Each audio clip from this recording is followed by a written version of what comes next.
Dumalaw nga pala kami sa bahay nila paring Tonyo kahapon kasi nakakabagot rin pala kapag nasa bahay ka lang, no? Saktong na-miss ko rin yung kambal, kaya nag-book agad kami ng flight papuntang Toledo. Uy, sobra ka. Hello everyone! Welcome to my vlog! Nagkalibog pala ako nito, no? Kung bibisayain o tatagalogin ko ang pag-voice over. Nahihirapan naman talaga ako dito sa kalisod. Uy, agoy. Hello po tita, andito na po ang inyong future daughter-in-law. Uy, ang feeling mo. Naabutan nga pala namin sila na nagluluto ng utan dito, no? Apakabait naman. Eto nga pala yung isa sa kambal. Mano ka kay Mami Bibi?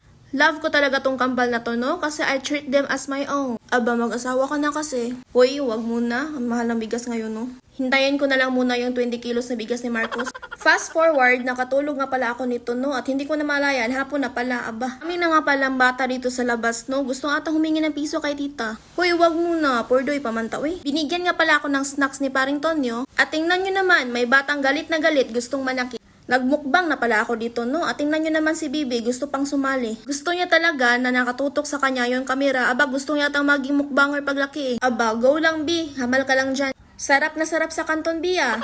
Fast forward, minamasdan ko pala tong dalawa habang naglalaro sa sala. Aba, masyak, mansagta, hindi pala kayo nag-aaway ngayon, ah. Alas 3 na nga pala ng hapon at saktong kokomelon lang itong dalawa habang nakadede. Hindi ko man alam, oy, pero fan din pala ni Miss Rachel itong dalawa, no? Abay, tingnan nyo naman, iba na talaga ang mga bata ngayon. Oras na pala ng hapunan, kaya nag-prepare na yung si paring Tonyo diri ay. Shout out din pala kay Ate Grace na ang galing magsaing ng rice, no? Huy, paano nga? Aba, paturo nga. Paghilom, diha, oy.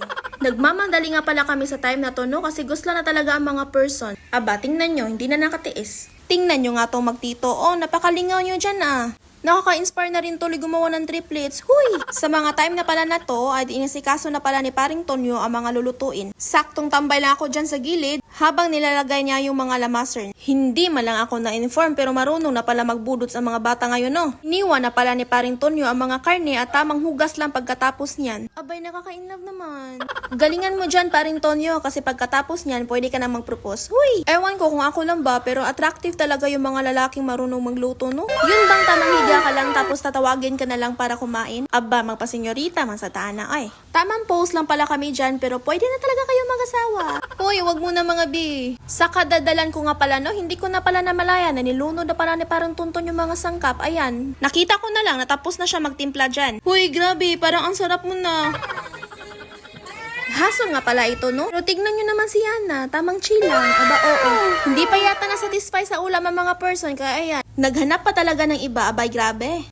Luto na pala ang lahat, kaya ayan, naghukad na ang iyong Disney princess. Hindi naman halata, na gutom ikaw dyan, no? Murag maitikilos na gyud ni sunod. As you can see, sinaw kayo ay. After kumain, nagpaalam na pala kami kasi 10 PM na sa mga oras na to. Pauwi na sana kami sa mga oras na to kaso nag-chat naman si mama sa amin na pumili kami ng barbecue kasi wala pa daw siyang ulam. Buti na lang at hindi pa kami nakalayo-layo sa mga oras na to.